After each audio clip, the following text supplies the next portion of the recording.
புரட்சி தலைவரின் ரத்தத்தின் ரத்தமான புரட்சி தலைவியின் உயிரினும் மேலான கழக உடன்பிறப்புகள் அத்தனை பேருக்கும் என் அன்பான வணக்கங்களை தெரிவிச்சுக்கிறேன். இந்த மண்ணில நின்று இந்த மக்கள் மத்தியில பேசுறது எப்பவுமே ஒரு மகிழ்ச்சி தான். ஆங்கிலேயர்களை எதிர்த்த பூமி இந்த புதுக்கோட்டை பூமி. அடிமைத்தனத்தை எதிர்த்த பூமி இந்த புதுக்கோட்டை பூமி. இன்னைக்கு திமுகவோட அராஜகங்களை எதிர்த்து நிக்கிற நம்ம அன்பு சகோதரர் தம்பி கருப்பையா அவர்களுக்கு மிகப்பெரிய வெற்றியை நீங்க தருவீங்கன்ற நம்பிக்கையில உங்க சின்னமான அம்மாவின் சின்னமான எடப்பாடியார் சின்னமான இரட்டை இலைக்கு வாக்குகளை கேட்டு உங்களை தேடி வந்திருக்கேன். உங்க எல்லாருக்கும் சூடான அரசியல் பத்தி பேசுறதுக்கு முன்னாடி ஒரு குட்டி கதை சொல்ல விரும்புறேன். படகோட்டை கதை ஒண்ணு எனக்கு சொன்னாங்க. ஒரு அதிபுத்திசாலி ஆத்த கடற்கரைன்றதுக்காக கடந்து போக ஒரு படகுல ஏறினாங்க. படகுல ஏறின புத்திசாலி வாய வச்சுக்கிட்டு சும்மா இல்லாம அந்த படகோட்டி கிட்ட, தம்பி உனக்கு ஐரோப்பா பொருளாதாரம் பத்தி தெரியுமான்னு கேட்டார. அந்த படகோட்டி தெரியாது சாமின்னு சொன்ன. என்னப்பா வாழ்க்கையில 10 வருஷத்தை வீணாக்கிட்ட, உனக்கு அமெரிக்கா ஏகாதித்ய பத்தி ஏதாவது தெரியுமான்னு கேட்ட.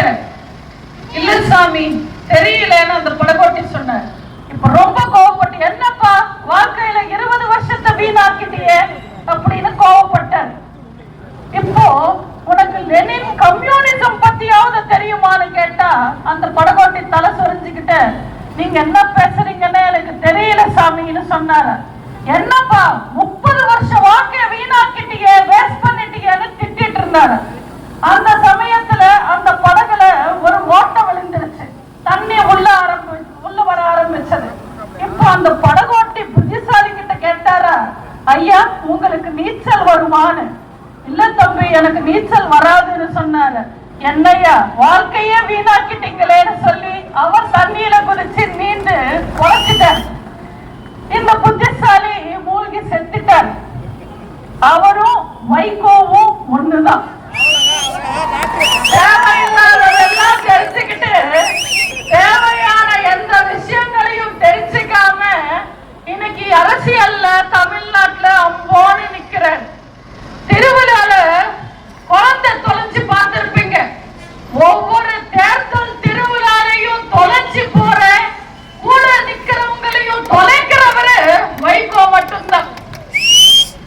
ஷேக்ஸ்பியர் சிலப்பதிகாரம் எல்லாம் படிச்சு கரைச்சி குடிச்சவர் வைகோ. இன்னைக்கு அவர் கூட்டணிக்கு கை கட்டி நிக்கிறது எங்க? தத்தி ஸ்டாலின் கிட்ட. அந்த ஸ்டாலினுக்கு குடியரசு தினத்துக்கும் சுதந்திர தினத்துக்கும் வித்தியாசம் தெரியாது, கணக்கு தெரியாது, வரலாறு தெரியாது, இலக்கியம் தெரியாது. அவ்வளோ ஏன் சீன கொடிக்கும் இந்திய கொடிக்கும் வித்தியாசம் தெரியாது. அந்த ஸ்டாலின் கிட்ட வைகோ கை கட்டிக்கிட்டு கூட்டணிக்கு நிக்கிறார். வைகோ மதிமுகன்ற கட்சியை எதுக்கு ஆரம்பிச்சாரு? ஸ்டாலின் பதவிக்கு வர்றதை எதிர்த்து, வாரிசு அரசியலை எதிர்த்து மதிமுகன்ற கட்சியை ஆரம்பிச்சுட்டு அவருக்கு ஆதரவா 5 பேர் டீ குடிச்சாங்க. அவங்களை பலி கொடுத்துட்டு இன்னைக்கு யார பத்தியும் கவலைப்படாம அவரோட வாரிசுக்கு ஒத்த சீட்டு கிடைச்சா போதும்னு சுயநலத்தோட நிக்கிறார். வைகோ ஒரு சைக்கோ. அவருக்கு பேச கூட தெரியாத குறை வைகோ.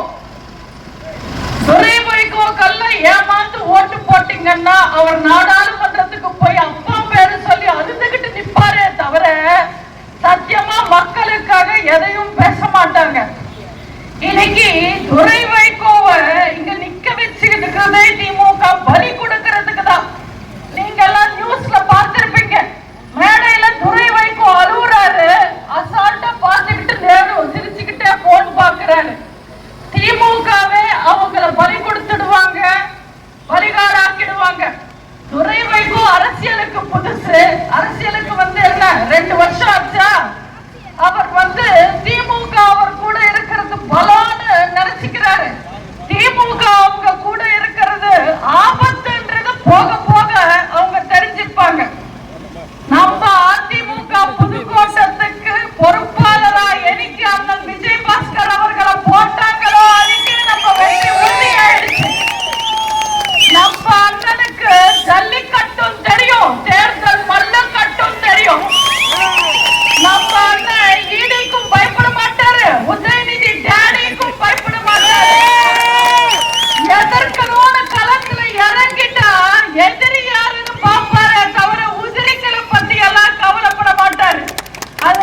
அப்படியே வந்து கை காட்டிக்கிட்டு போயிடுறாரு.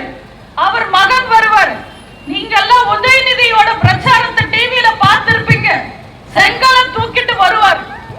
எனக்கு தெரிஞ்சு உதயநிதிக்கு பழக்கம், ஒண்ணு செங்கலை தூக்கணும், இல்ல பொண்ணுங்களை தூக்கணும். நீங்க தப்பா நினைக்காதீங்க. தேர்தல் சமயத்துல செங்கலை தூக்குவாரு, ஷூட்டிங்ல பொண்ணுங்களை தூக்கி பாட்டு பாடி டுயட் பாடுவாருன்னு சொல்ல வரேன். செங்கலை தூக்குறதுனால தமிழ்நாட்டு மக்களுக்கு என்னங்க பிரயோஜனம்? என்ன பிரயோஜனம்? செங்கலை தூக்குறதெல்லாம் ஈஸி. ஆனா இந்த திருட்டு திமுக ஆட்சி காலத்துல இருக்கிற ஊழலை தூக்குறது கஷ்டம். திமுக காரங்களோட அராஜகங்களை தூக்குறது கஷ்டம். தூக்குறது கஷ்டம். நீட் ஒழிப்பு நீட் ஒழிப்புன்னு பேசி மக்களை ஏமாத்துனாங்களே, அந்த நீட்டை தூக்குறது கஷ்டம். டீசல் விலை குறைக்கிறோம்னு சொல்லி இன்னைக்கு பால் விலையே ஏத்திட்டாங்க. கேட்டா இந்த பாலை குடிக்காதீங்க, அந்த பாலை குடிங்கன்றாங்க.